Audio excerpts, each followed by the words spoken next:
Entonces, más o menos ubicándonos en lo que significa el pie diabético y ubicándonos en lo que significaría el trabajo con cirugía arterial macro, digamos, nosotros, lo que fundamentalmente estábamos hablando recién era de los principios de Bernoulli y de Poseuil, de la ley de Poseuil, como lo más importante que tenemos que tener dentro de la fisiopatología, de la fisiología y la fisiopatología de la patología arterial. Fundamentalmente, la de Poseuil nos va a permitir entender fundamentalmente el desplazamiento del flujo. Ese flujo, como dijimos, es un flujo laminar que trabaja como una especie de desplazamiento donde la hemoglobina y los glóbulos rojos van desplazándose dentro de los distintos tubos arteriales y venosos con una forma en la cual los que están más pegados a la pared trabajan mucho más lentamente, van mucho más lentamente, se desplazan mucho más lentamente, prácticamente forman como una película que se desplaza muy poco. Cuanto más hacia adentro del tubo, produce un desplazamiento de tipo... ¿hay alguna? No hay. ¿No hay? Bueno, es convexo, digamos. O sea, aquí en el centro, donde hay más movimiento, tiene este peso, digamos, para el flujo. En cambio, todo lo que está por los costados, cerca de la arteria, va a tener un movimiento más lento. Entonces, este flujo laminar es lo que hace que la sangre funcione y se recorra perfectamente dentro de la circulación. Cuando, por cualquier circunstancia, el organismo, ya sea desde el punto de vista normal, tiene una bifurcación, o cuando en una patología como la arteriosclerosis, que generalmente se instala cerca de esos lugares, o un aneurisma, que sería una dilatación dentro del tubo arterial, o una estenosis, digamos, son todos elementos que producen un cambio de ese flujo laminar. Al cambiar ese flujo laminar, se produce la turbulencia, y esa turbulencia va a ser la que va a producir muchas de las patologías que nosotros vamos a tener dentro del sistema arterial. ¿Sí? ¿Está claro? Entonces, por lo tanto, existiría patologías de tipo de dilatación, como serían los aneurismas, patologías de tipo estenosis, obstructiva fundamentalmente, son los tres elementos que vamos a tener.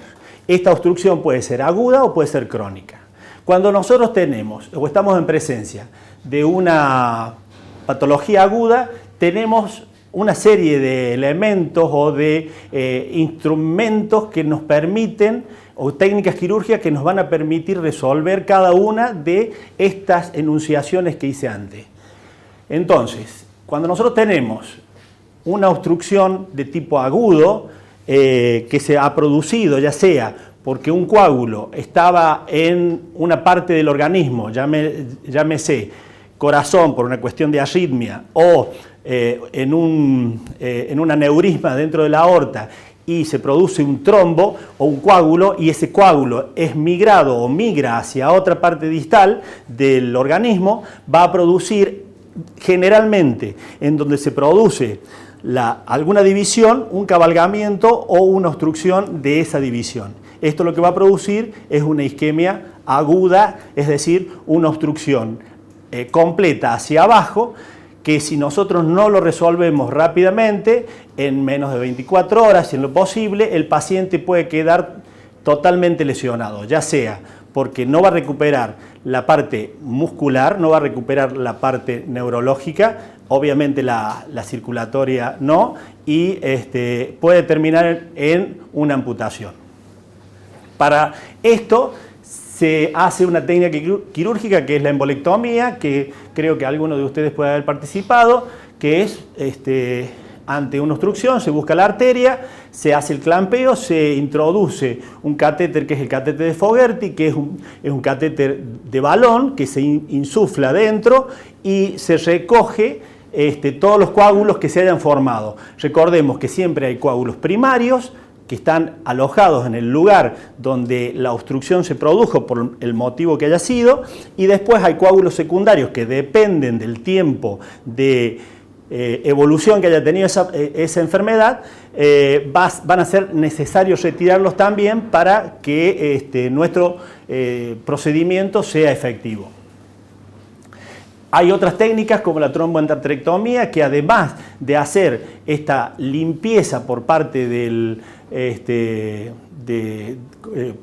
catéter, lo que hacemos además es una resección de las placas de arteriosclerosis que existieran en ese lugar, y generalmente se le coloca un parche de vena en ese sector para que no se produzca una estenosis posterior.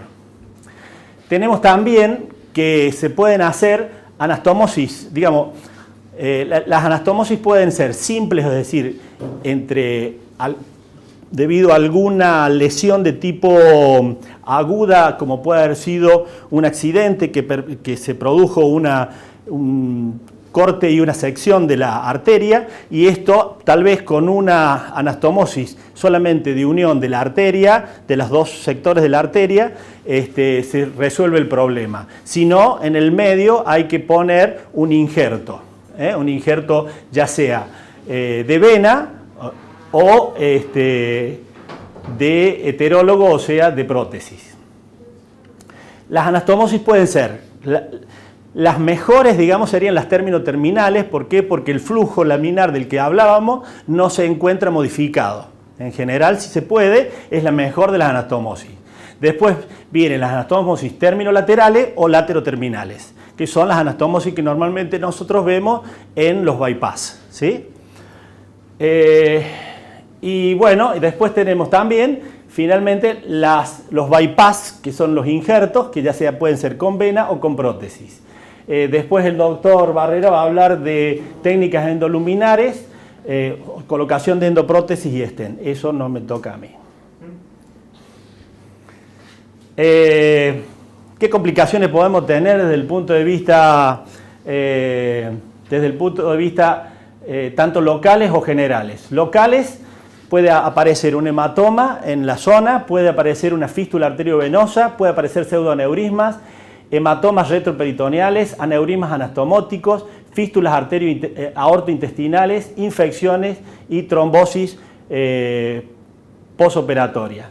Tengo que recordar que desde el punto de vista de las anastomosis, normalmente hay que tener en cuenta, digamos, para que el flujo arterial o para que nuestra técnica quirúrgica tenga un buen resultado, depende fundamentalmente de tres aspectos.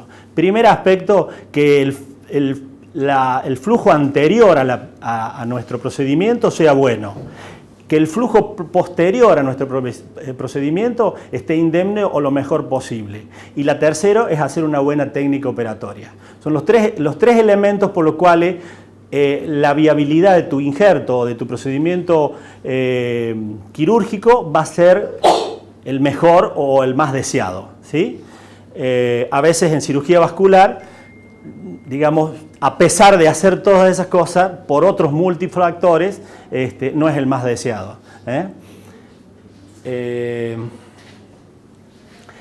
También con respecto a las complicaciones hay que tener en cuenta que son pacientes generalmente lábiles, con dificultades porque son añosos, porque tienen otro tipo de patologías agregadas, etcétera, etcétera, lo que nos pueden dar complicaciones cardíacas, respiratorias, renales, neuropatías isquémicas, disfunción sexual, complicaciones linfáticas. Todo este tipo de situaciones las podemos considerar como algo general.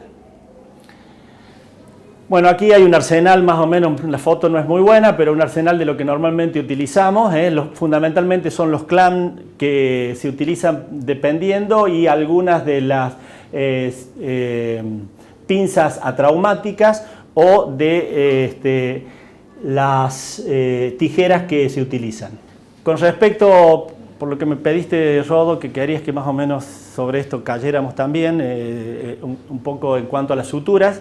Tenemos que recordar que generalmente son suturas continuas, que las suturas continuas generalmente tienen que respetar, o sea, se hacen con, ya sea con vena autóloga o con prótesis, y que tienen que respetar fundamentalmente. Aquí hay dos puntos fundamentales. Una es el talón de la unión en esta anastomosis término-lateral, donde tenemos que tener en cuenta el talón, que acá se lo está viendo cómo se lo está anastomosando o haciendo los primeros puntos. Segundo, que la prótesis tenga más o menos las mismas características de dónde vamos a abocar. Muchas veces cuando uno hace una incisión mayor a la esperada, puede suceder que la prótesis quede como planchada, quede como estirada. Ese hecho produce un achatamiento de la prótesis, y ese achatamiento de la prótesis va a producir que el dedo, digamos, nosotros le llamamos el dedo de sección, que es hacia adelante más o menos a 1 centímetro, empiece a tener turbulencia, o si no, que el talón empiece a tener turbulencia, lo que va a generar trombos en ese lugar, y finalmente puede haber una obstrucción del procedimiento. Como ven, la sutura se hace continua, desde atrás hacia adelante, y se termina ya hacia adelante. Hay otros cirujanos que la saben empezar en esta parte y hacen el giro. Digamos, es indistinto y es por comodidad. Depende del lugar donde sea la prótesis. En esta anastomosis término-terminal, vemos cómo lo mismo hacemos, ¿no es cierto? Generalmente se puede hacer un punto adelante y un punto, o sea, un punto en uno de los polos y en otro punto para que te quede bien la referencia, y a partir de ahí avanzás. Trabajar sobre una tromboendarterectomía en una zona de división. Aquí vemos que seguramente debe haber habido una placa de arteriosclerosis. Esto, poniéndole un parche de vena, se resuelve.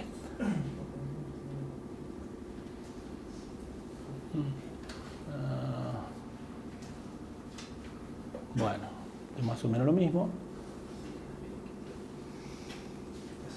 Bueno. Listo. ¿Alguna pregunta?